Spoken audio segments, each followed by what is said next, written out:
바리새인과 대제사장과 대신문관들에 의하여 계속 신문을 받는 그런 내용이 나옵니다. 예수님을 어떻게 하면은 말로 올가매어서 그가 죄인이라는 것을 온 천하에 알려서 죄인으로 처벌을 받게 하기 위하여 예수님의 온갖 그런 말에 거짓으로 올가매려고 해요.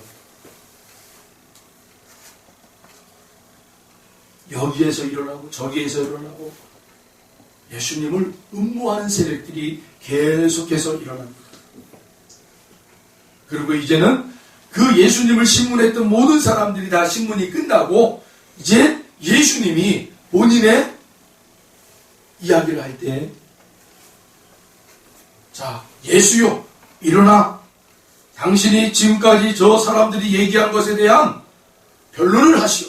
라고 얘기를 하는 거예요. 그랬더니 이 예수라는 청년이요, 자신을 그렇게 말로 엮어서 죄인으로 만들려고 했던 대신문관 앞에 척척척척척 걸어가더니만 자신을 변론하라고 했던 그 예수가 변론을 하지 않고 자기를 정죄했던 그 사람에게 찾아가 볼에다가 키스를 해줘. 그 장면이 다 나와요. 이게 무슨 말입니까? 이 글쓴이가 이 글을 통하여 뭘 얘기하고 싶은 거냐? 기독교의 본질은, 기독교의 사랑은 접촉이다. 포옹이라. 100마디 말보다 한 번에 그 예수님이 그 신문관에 가서 볼에 키스해줬던 그 한 장면이 모든 걸 대변하고 있다.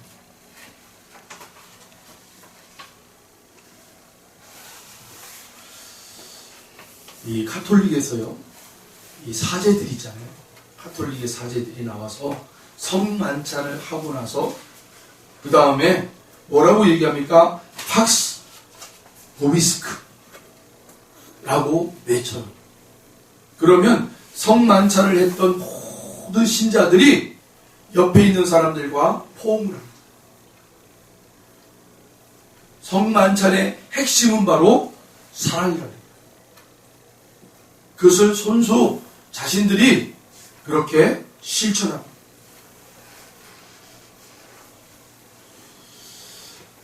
지금 이 코로나19 때문에 우리들이 참 어려움을 당하고 있죠. 네, 많은 어려움들이 있다고 여기저기에서 보고하고 있고 호소하고 있습니다. 그러나 여러분, 우리 교회적으로 굉장히 어려움은 뭐예요? 우리의 사랑을 나눌 때 포옹하지 못합니다. 악수하는 거. 여러분 요즘 악수하는 거요? 굉장히 어려워. 목사님들끼리 모임에서도 악수를 하고 다 내밀잖아요. 그러면 무슨 악수야 하고 이렇게 해요. 팔꿈치로 대잖아. 팔꿈치로. 아니면 주먹으로 하잖아.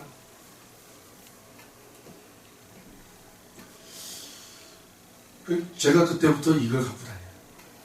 이거. 네, 휴대용 손소독제. 이렇게 뿌리고, 보이는 데서 뿌려주고, 이렇게 한 다음에 손을 내밀어줘요. 그럼 목사님들이 다 잡아줘요. 네. 여러분들에게도 네, 이 손소독제 별로 안 해요. 네, 여러분, 성경 읽기 잘 하시고 있죠? 네. 성경 읽기 잘 하셔가지고 12월 우리가 마지막 주일날 여러분 성경 다 읽었습니다 라는 거 여러분들만의 표시를 해가지고 가지고 나오세요. 푸짐한 선물을 드릴 때 그 중에 이 손소독제를 꼭 드리겠습니다. 네. 휴대용 할 수 있는 손소독제를 드릴 테니까 누구를 만나든지 여러분 우리의 사랑과 그 다음에 우리의 마음의 정결함을, 정다움을 표현할 때 정말 코로나 때문에 악수하기가 너무 어렵고 포옹하기가 너무 어렵잖아요. 말도 섞기가 어려운 이 시대에 그래도 악수 정도는 할 수 있다. 예? 좀 상대방이 좀 움찔하잖아요. 그러면 여러분 손소독제 탁 꺼내가지고 그분에게 한번 탁 뿌려주고 나도 한번 탁 뿌리고 탁 한 다음에 탁 악수 한번 하세요. 예전에 우리가 못 느꼈던 거잖아요. 이 악수하는 거 굉장히 여러분 서로 마음을 나누는 그런 아주 중요한 매개체예요. 예수님은 한마디로 얘기하자면 접촉하는 목회자였습니다. 호응하는 목회자. 여러분 예수님이 우리를 만질 수 없다면, 저와 여러분을 예수님이 만질 수 없다면 여러분의 구원은 없는 거예요.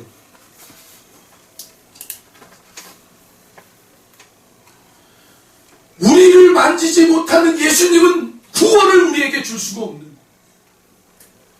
그래서 예수님은 늘 접촉을 하셨어요. 스킨십을 했다. 근데 오늘날 이 사회가, 우리 집사님 마스크 좀 올려주세요. 이 사회가 계속 접촉하지 못하도록,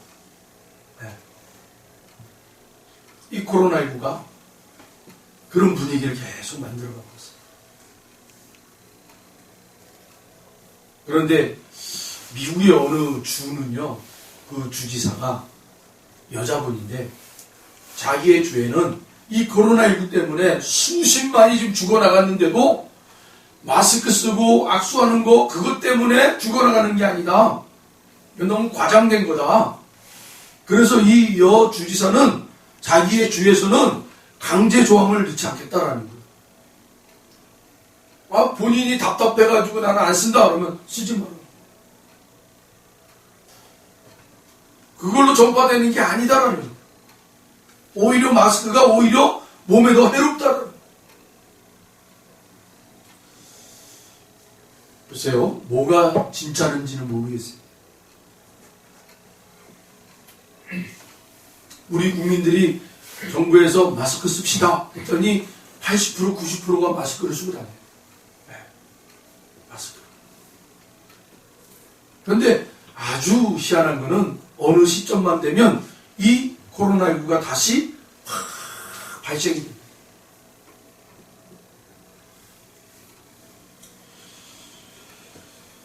어떤 이익 집단의 어떤 도구가 돼서는 안 되겠죠. 국민의 건강을 위협하고, 그래서 그것을 통해서 자신들의 이익을 챙기려고 하는 그 이익 집단의 그런 음모나 그런 모든 세력들은 빨리 없어져야 될 줄로 믿습니다. 아니, 일주일에 한 3통, 4통의 이 문자가 저한테 나와요. 계속.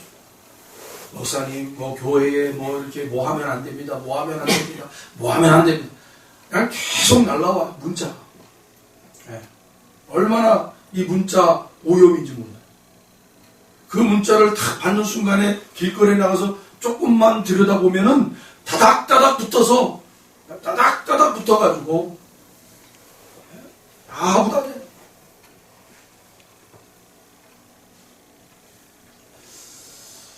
그렇다고 제가 여러분들에게 여러분 마스크 다 벗으세요. 다 그냥 가까이 앉으세요.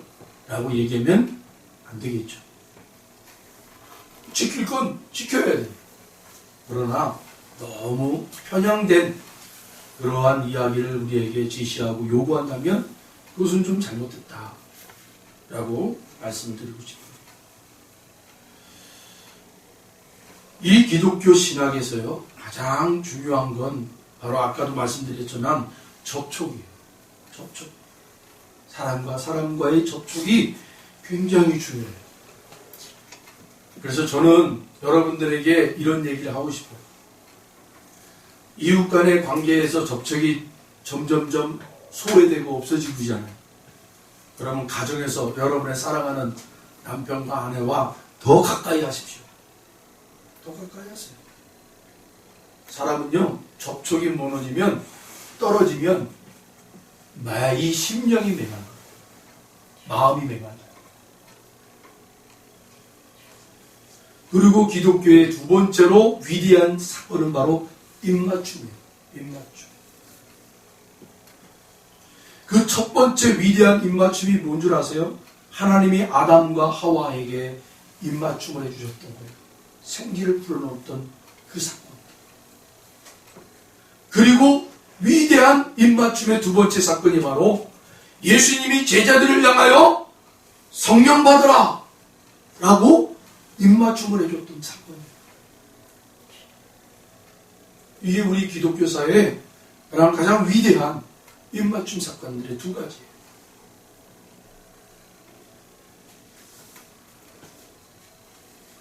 여러분 혹시 아기를 다 키워보셨잖아요. 그렇죠? 신생아. 우리 엄마 그냥 9달 고생해가지고 그 진통과 그 다음에 이제 새 생명을 출산한 그 아기를 엄마 품에 다 품게 해주잖아요. 아기가 2살 될 때까지 여러분 이거 아세요? 우리나라에서는 이런 거를 실험을 안 했는데 외국에서는 실험을 했나 봐요. 실험 보고가 있어요. 아기가 2살 될 때까지 아무도 접촉하지 않는다면 그 아기는 죽는대요. 죽지 않으면 2가지의 병을 갖고 산대요. 그 2가지의 병이 뭐냐? 첫 번째 병이 신경학적 손상 또는 자폐증을 가지고 있습니다. 이게 서구 사람들이 연구한 보고에 나와 있어요. 아기, 신생아를 2살 되기 전까지 접촉하지 않으면, 엄마나 아빠가 접촉하지 않으면 이 아기는 90%가 자폐증을 가지고 산대요.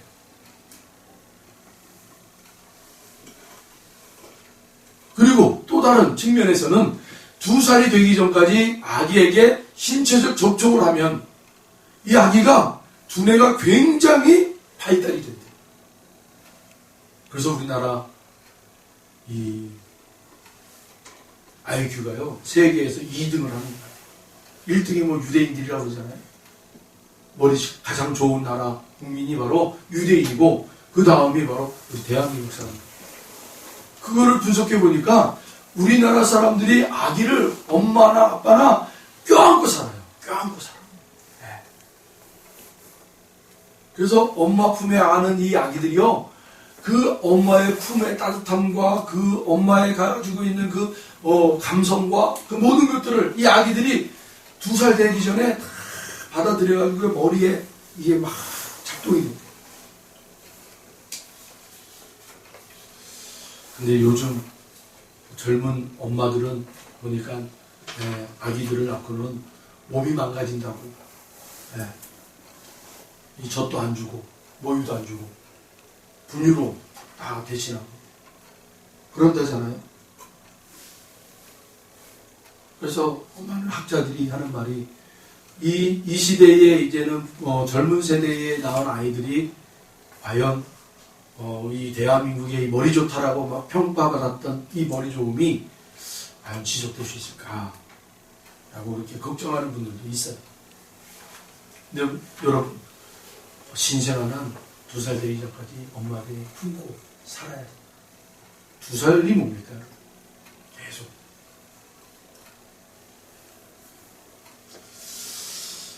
이 사람의 손에는 1500개의 감각기관이 있다고 합니다. 그래서 성경의 손은 중요한 의미를 가지고 있어요. 오늘의 본문의 말씀도 이 손에 대한 이야기가 기록이 되어 있어요. 안식일에 병자를 고치신 기적이죠. 바리새인들이 예수님을 송사할 혐의를 찾고 있었습니다. 안식일에 회당에 손 마른 사람이 있다는 것은 어울리지 않는 모습이에요. 그러나 주님께서 그 손 마른 사람을 치유해 주셔서 어울리게 해 주셨다는 거예요.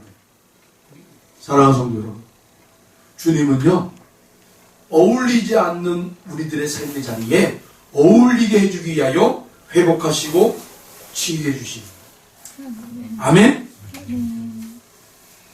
여러분의 관계가, 여러분의 가정이, 여러분의 형제 자매들이 불필요하고 어렵고 어울리지 못하는 그러한 모습 속에 예수 그리스도를 믿는 사람들이 들어가게 되면 어울리게 됩니다. 그런데 우리가 많은 신앙인들이 착각을 해요.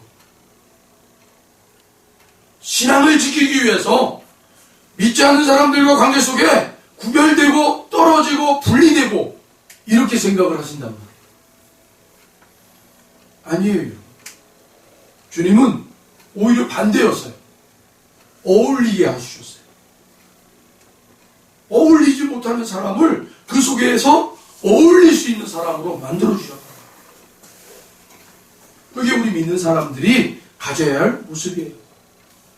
거기에서 바로 십자가의 모습이 나오는 거예요. 나의 주장이 아니라 나는 죽고 그 안에서 예수가 살아나면 어울릴 수 있는 공간과 사람들의 관계가 만들어집니다. 내가 안 죽으니까 자꾸 내가 안 죽으니까 우리는 자기 방어적인 모습이 있어요. 그래서 나의 신앙을 지키기 위해서 나의 믿음을 지키기 위해서 분리해야 돼. 자기 방어적 신앙이 나오는 거예요. 우리 주님은 얘기하는 거예요. 죽어라.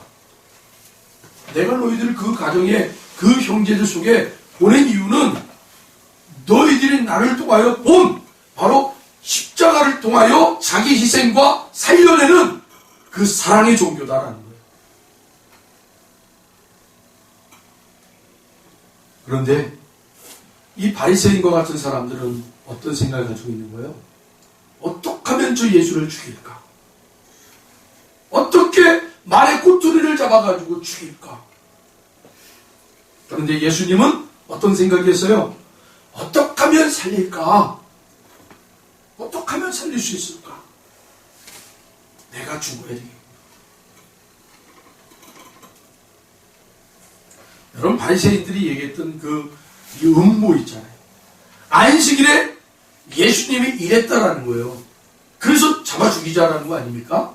그런데 여러분 본문을 들여다보시면 예수님은 일하지 않았어요. 안식일에 일하지 않았어요. 왜냐하면 이 바리새인들과 같은 사람들은 여러분 율법주의자들은요 행동주의자들이에요. 행동주의자들. 네가 이렇게 행동을 했으니까 너는 정죄받아야 돼. 너는 이렇게 행동했으니까 너는 모욕을 받아야 돼. 행동을 중요시 여기는 사람들이에요. 그런데 예수님은 행동하지 않았어요. 두 마디만 했어요. 일어나라. 그리고 내 손을 내밀라. 저들이 꼬투리 잡을 만한 것이 없었어요. 레너드 스윗이라는 교수님이 그가 쓴 저서에 보면 영성과 감성을 하나로 묶는 교회라는 책에서 이런 말이 있습니다. 고도로 발달한 현대 문화는 모든 것을 손을 대지 않고 작동하게 만드는 무접촉의 문화이다. 문화가 접촉에 궁핍하면 할수록 예상할 수 있는 접촉성 범죄는 증가할 것이다. 여러분, 현대사회가 점점 무접촉 사회로 갈 수밖에 없다라는 거예요. 이런 시대에 내 손을 내밀라! 라는 예수님의 뜻을 알고 접촉하는 교회가 되고 접촉하는 신앙인들이 되기 위하여 우리가 이런 것도 하나의 우리의 방법이에요. 이 사회가 계속해서 접촉을 멀리하고 있지만 그들이 일반적 상식 속에서 접촉할 수 있어도 되겠구나라는 그런 모습들을 우리가 보여주며 우리가 가지고 있는 바 사랑의 접촉을 해나갈 수 있다는 거죠. 그렇다면 여러분, 오늘 이 본문 속에서 우리가 어떻게 하면 이런 어려움 사회 속에서 접촉할 수 있는 교회와 접촉할 수 있는 그리스도인이 될 수 있을까?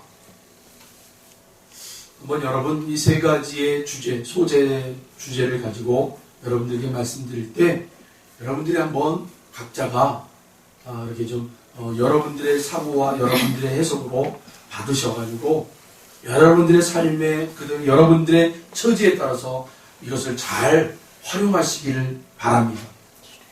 첫 번째, 손이 마르면 안 되는 사람이 손이 말랐다라는 거예요. 한마디로 얘기하면 열심히 일해야 할 사람이 일을 못하는 상황에 처해 있는 거예요. 손이 말랐다. 성경에는 안식일에 회당에 손 마른 사람이 있다고 하였습니다. 이 본문을 기록한 사람은 누가라는 사람이에요. 누가라는 사람은 직업이 뭐냐? 의사예요. 의사이기 때문에 아주 조목조목 아주 잘 살펴서 기록을 한 사람이에요. 자세히 기록했다는 거예요. 그래서 예수님이 회당장에 있을 때 손 마른 사람이 거기에 있었네 라는 것을 그 누구도 이렇게 관심을 갖지 않았지만 누가라는 사람은 그것을 다 캐치해낸 거예요. 그럼 여러분, 마태복음에도 마가복음에도 이 손 마른 사람의 이야기가 나옵니다 라고 우리가 얘기하잖아요. 복음서는요, 특별히 복음서는 마태, 마가, 누가, 요한이라는 요 네 제자들이 쓴 기록을 겹쳐가지고 겹쳐서 가장 오래된 마가복음으로부터 그리고 가장 가까이 기록된 마태, 그래서 이 네 성경을 겹쳐가지고 중복된 이야기들이 나오는가 아니면 독립된 이야기가 나오는가 이것을 잘 살펴가지고 기록을 해놨어요. 그래서 야 너희들 다 예수님 따라서 회당장에 들어가지 않았어? 그런데 마태, 마가 너희들은 왜 손 마른 사람을 보지 못했어? 나는 봤는데.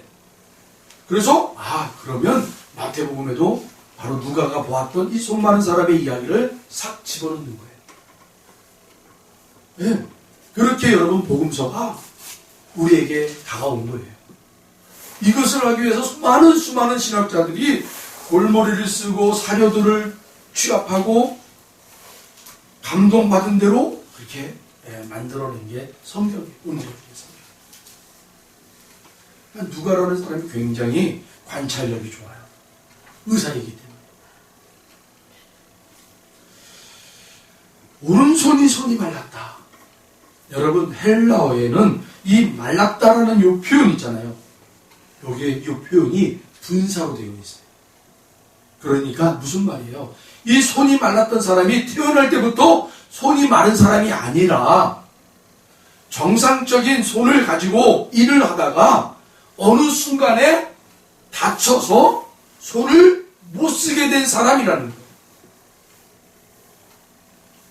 그리고 이거는 성경적에 나와 있지는 않아요. 그냥 많은 사람들이 그냥 사료를 통해서 이 손 마른 사람의 직업이 뭐냐라고 했을 때 많은 그런 의견들이 나왔던 직업이 바로 석공이었다는 거예요. 석공. 돌을 깨가지고 돌을 조각을 해서 모양을 만들어서 파는 사람 있잖아요. 석공. 석공쟁이. 그러니까 우리가 추론해 볼 수가 있는 거예요. 이 사람은 석공 일을 하는 사람으로서 일을 하면서 생계를 유지해 나가는 사람이에요.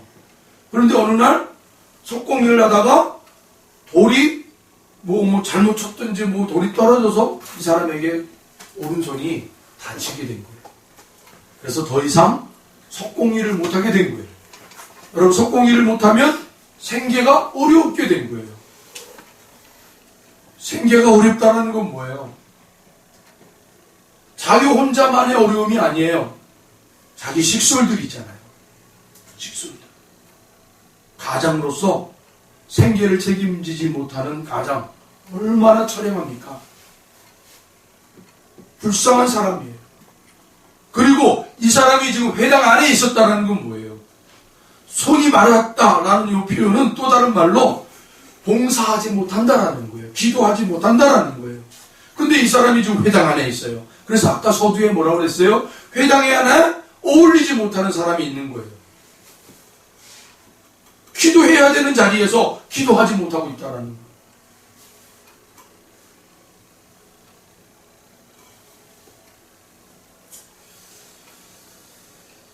이것을 우리가 우리적으로 해석을 하자면 뭐예요? 교회 안에서 열심히 일해야 될 사람이 일을 하지 않고, 교회 안에서 열심히 기도해야 될 사람이 기도하지 않고, 교회의 재정을 충분히 감당하고 책임져야 할 사람이 자신이나 가정도 책임지지 못할 그러한 직장을 잃어버리고 방황하고 있는 그런 모습 아닙니까? 우리가 그렇게 비춰볼 수가 있는 거예요. 지금 혹여나 그러한 상태가 있다, 그런 처지에 있다,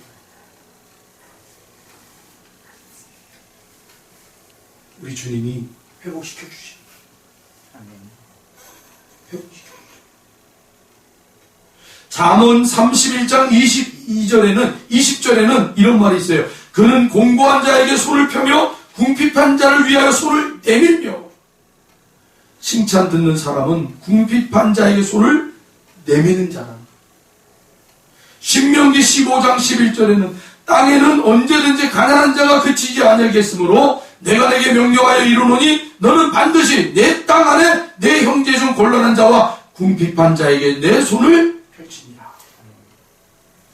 우리나라의 경주의 최부잣집 이야기 아시죠? 육군이라는 그 최부잣집의 육군 6가지의 교훈이 있는데 그 중에 5번째에 이런 말이 있어요. 내 주변의 천리 안에 있는 사람들이 굶어 죽지 않도록 해라.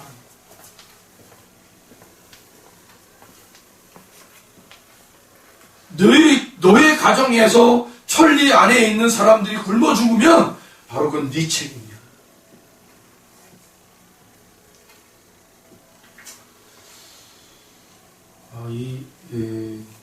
가끔은 여러분 이 최부잣집의 이 교훈들을 우리 한 번쯤은 보시고 보면 참 도움이 될 만한 것들이 많아요. 손이 부지런한 것은 여러분 복이에요. 복. 데살로니가전서 4장 11절에 또 너희에게 명한 것 같이 조용히 자기 일을 하고 너희 손으로 일하기를 힘쓰라. 손은 부지런해야 해요. 손이 부지런한 사람은 복을 받아요. 디모데전서 2장 8절에는 그러므로 각처에서 남자들이 분노와 다툼이 없이 거룩한 손을 들어 기도하기를 원하노라. 손을 드는 것은 기도하는 것이에요. 손을 드는 것은 분노와 다툼을 멈추게 하는 거예요. 손이 마른 것은 기도가 멈췄다라는 거예요. 두 손을 든다는 것은 회개한다는 뜻이에요. 하나님께 항복한다는 것이에요. 은혜를 사모한다는 뜻이에요. 이 세상에 가장 아름다운 손은 기도하는 손. 아멘?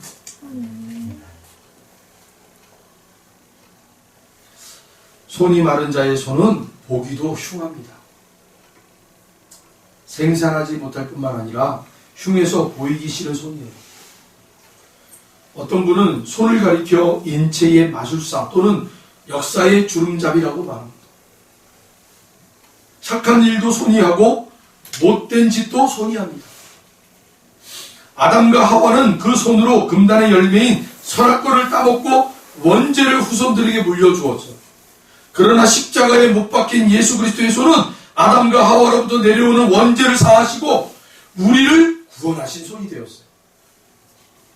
손으로 행하는 결과에 따라 삶의 질과 무게가 결정됩니다. 그리고 중요한 것은 세상에는 손이 말라도 괜찮은 사람은 하나도 없다는 사실입니다. 이것이 우리 주님의 관심입니다. 그리고 즉시 고쳐주시는 거예요. 여러분 그런 고침을 받으셔야 돼요. 여러분 주변에 내가 아니더라도 여러분 주변에 이 손이 말라가지고 그리고 내 손이 마르지 않아야 되는데 말라있는 사람들이 있다면 여러분 그분들을 주님 앞에 데리고 나오세요. 두 번째는 뭐예요? 손이 말라 내밀 수 없는 사람에게 손을 내밀라라고 예수님 말씀하세요. 손 마른 사람은 손을 내밀기 싫어서, 손을 쓰기 싫어서 움츠리고 있는 것이 아닙니다. 손을 내밀 수 없는 사람이라는 거예요. 예수님께서 손을 내밀라고 하셨을 때 내가 손을 내밀기 싫어서 이러고 있는 줄 아십니까? 라고 반문했다면 여러분 치유의 역사는 일어나지 않았을 거예요. 그러나 그는 그런 말을 하지 않았어요. 즉시로 그 예수님의 손을 내밀라 할 때 손을 내밀었어요. 때로는 저와 여러분들에게 예수님은 우리가 할 수 없는 일을 하라고 명령할 때가 있어요. 우리가 할 수 없어요. 도저히 우리의 이성으로는 우리의 능력 밖이에요. 그런데 하라고 할 때 여러분 그때는 주님이 우리에게 말씀하고 있음을 기억하세요. 남편이요 대형 자동차에 이게 깔려 있었어요. 사고가 나가지고 1시간 급해. 그때 옆에 있었던 부인이 달려가서 그 무거운 자동차를 번쩍 들어버려요. 그리고 그 깔려있는 남편을 구해내요. 사람들이 이건 도무지 일어날 수 없는 일이야. 기적이야. 예, 맞아요. 기적이에요.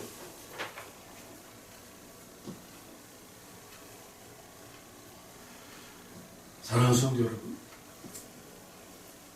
때로는요 우리에게 뭐가 필요하냐면 우리가 할 수 없다는 사실조차 잊어버려야 돼요.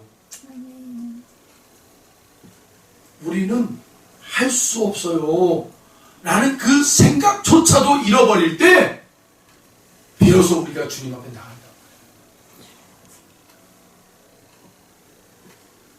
예수님의 기적이 나타납니다.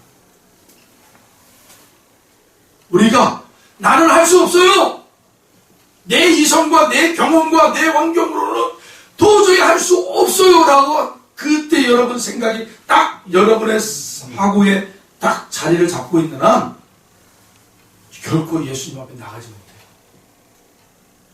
이 아줌마처럼 순간적으로 나는 할 수 없어. 저 무거운 자동차를 내가 어떻게 들어. 나는 도저히 할 수 없어. 그 사실조차도 이 아줌마는 잊어버리고 그냥 간 거예요. 뭐 때문에? 그 깔려있는 남편을 살려내야 되기 때문에. 그리고 이 무거운 자동차를 나는 들 수가 없어 라는 사실조차도 잊어버리고 그냥 들어버린 거예요.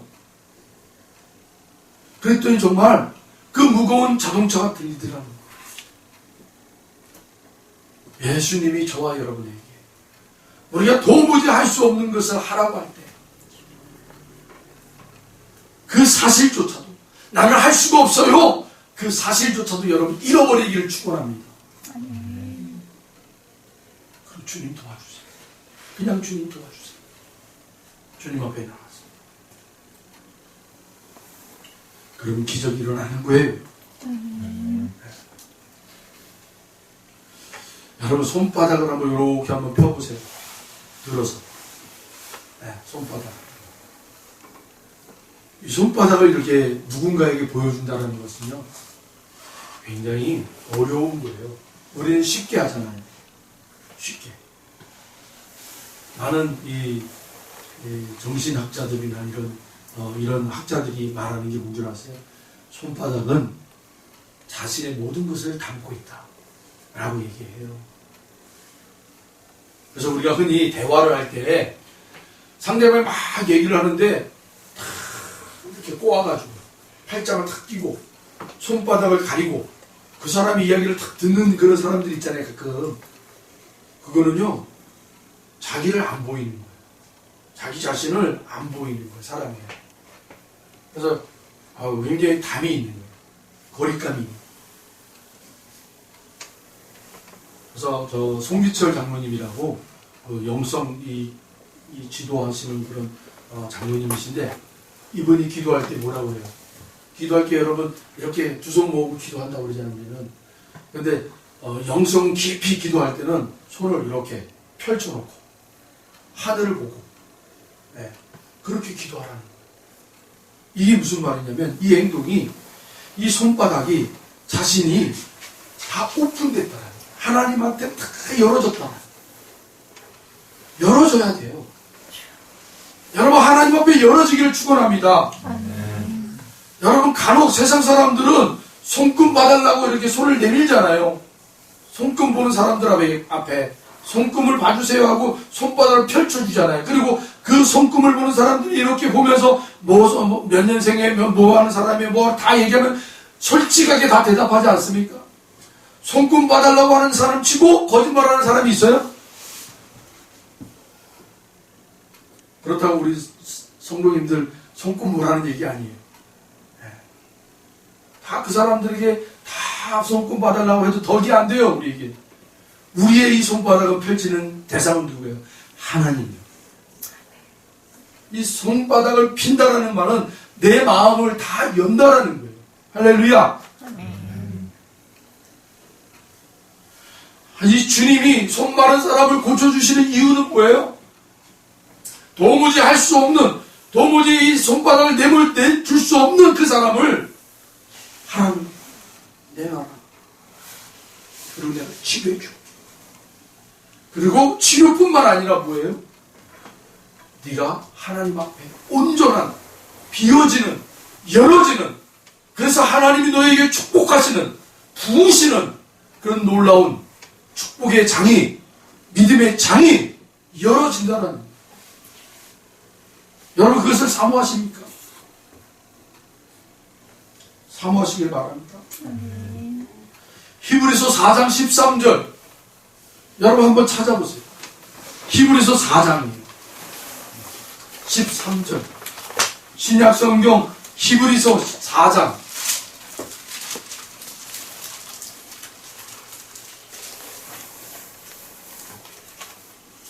히브리서 4장 13절 다 찾으시면 같이 읽겠습니다.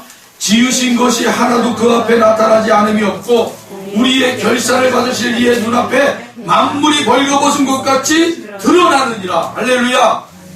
드러난다고 그래요. 반드시 저와 여러분들 온 세계는요 하나님 앞에 다 결산 받아요. 그리고 그들이 모든 것들을 감춰놨던 것들이 이제는 그분 앞에 다 드러난다라고 말씀하고 있어요. 신앙생활은 여러분 어쩌면 그 결산받는 그날에 다 드러나야 될 것을 예수 그리스도의 이름으로 힘입어 하나님 앞에 우리의 연약한 부분들을 드러내는 작업이 바로 신앙생활이에요. 드러내십시오.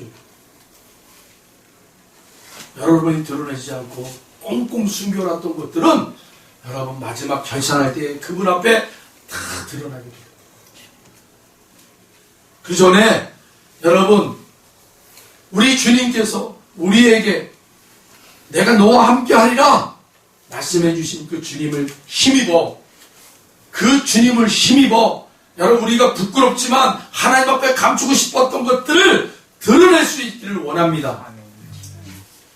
드러내시면 하나님이 채워주세요. 씻겨주세요. 할렐루야. 천부여 의지 없어서 이 찬양하시죠. 우리 1절 같이 하겠습니다. 1절만 합니다. 손을 드는 거예요, 여러분. 하나님 앞에 항복하는 거예요. 천부여지 없어서 손 들고 옵니다. 주 나를 대면하시면 나오리가 내 죄를 씻기 위하여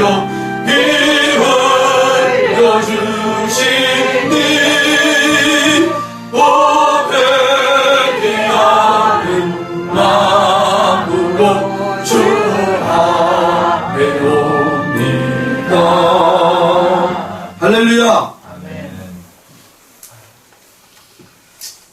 우리 신기선 집사님 칭찬해 줘요. 손 드세요. 그러니까 바로 제일 먼저 순종하시는 분.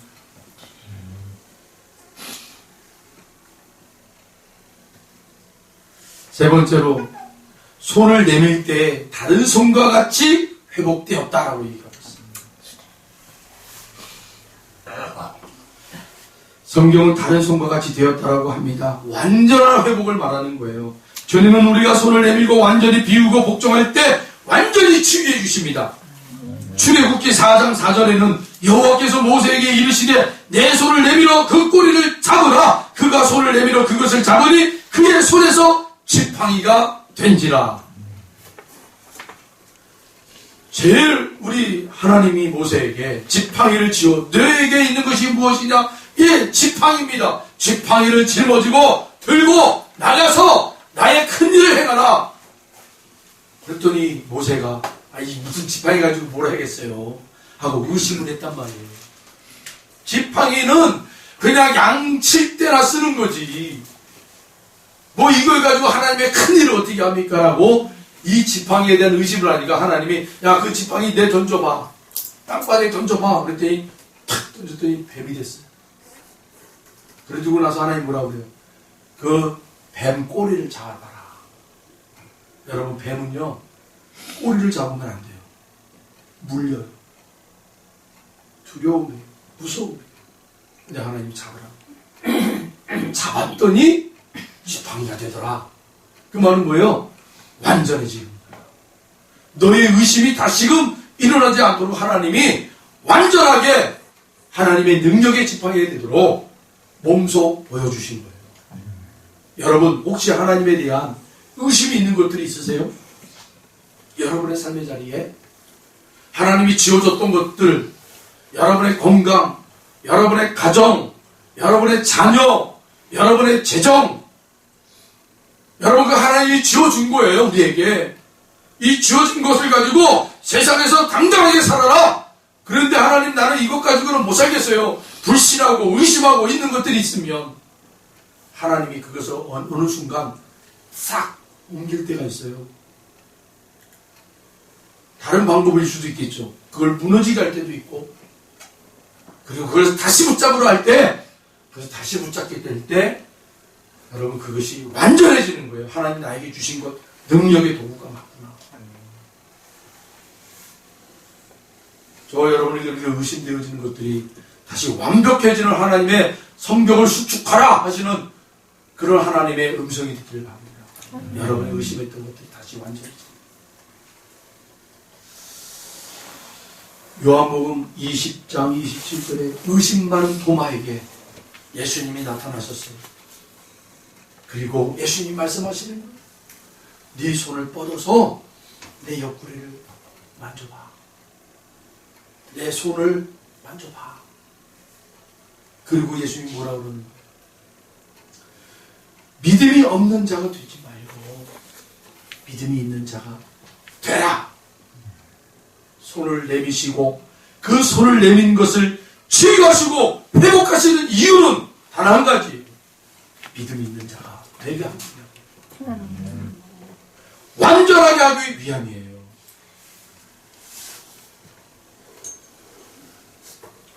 사도행전 4장 30절에 초대교회 사도들의 사역 기도가 나와요. 손을 내밀어 병을 낫게 하시옵고 표적과 기사가 거룩한 종 예수의 이름으로 이루어지게 하옵소서.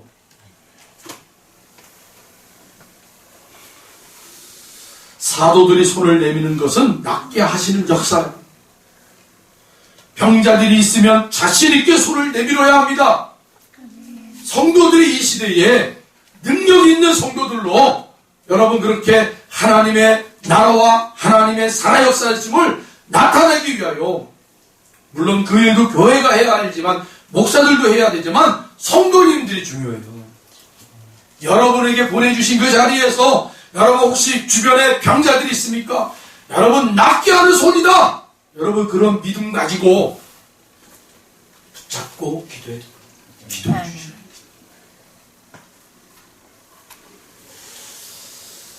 도루가는 그 여제자를 살릴 때도 베드로가 손을 내밀어 그를 붙잡고 기도했더니 살아나잖아요. 손은 위대한 도구라는 거예요. 그 위대한 도구를 우리 하나님이 능력의 도구로 만들어 주시는 거예요. 생명의 도구로 만들어 주시는 거예요. 할렐루야. 말씀을 맺겠습니다.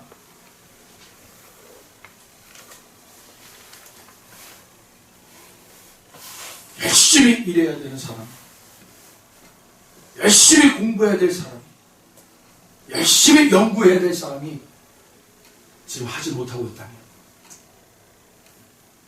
그 사람을 치유해 주시고, 그래서 그 자리에 어울리지 못하는 그 모습에서 어울릴 수 있는 사람. 여러분, 이 입술을, 이 말씀을 여러분들의 입에 담으시기 바랍니다. 어울리지 못하는 사람이 있다면 주님, 저 지체가 저 환경에서 어울리는 지체가 되게 해주십시오. 우리 사랑하는 자녀들이 어울릴 수 있는 그런 환경과 여건들이 맞춰지게 해주십시오. 내놓을 수 없는 사람, 우리가 할 수 없지만 주님이 말씀하세요. 내놓으라. 여러분, 그때 우리가 한 가지 이 사실, 망각되는 이 사실을 잊어버리길 바랍니다. 나는 도무지 할 수 없어. 이 사실을 잃어버리길 바래요. 우리가 흔히 이런 사람들을 뭐라고 그래요? 무대포. 앞뒤 안 가리고 막 저질러버리는 사람. 가끔은 여러분 주님 앞에 그렇게, 주님의 요청 앞에 그렇게 나아가시길 바랍니다. 우리의 이성으로 따지면서 재면서 그런 것이 아니라 도무지 나는 할 수 없다라는 이 사실조차도 주님의 말씀 앞에 다 잊어버리기를 바라요. 그리고 주님 앞에 그냥 나가서 주님 도와주세요. 주님이 하시면 할 수 있어요. 네. 그 귀신 들린 그 아이를 살리기 위해서 아버지가 9명의 제자들을 붙잡고 나의 이 자녀를 살려주세요. 이 아이가 귀신 들려가지고 물에 빠지기도 하고 불에 들어가기도 하지만 당신들이 기도하면 나을 줄로 믿습니다라고 요청을 했는데 9명의 제자들이 아무도 못 고칩니다. 변화산에 있던 예수님이 3명의 제자와 함께 내려옵니다. 그리고 그 광경을 보면서 무슨 일이냐? 그때 이 아버지가 그 예수님 앞에 달려나가 얘기합니다. 내가 이러이러 내 자녀를 돕기 위해서, 내 구하기 위해서 당신의 제자들이 요청이다. 아무것도 못하네요. 당신도 할 수만 있다면 해보세요. 그랬더니 뭐래요, 예수님?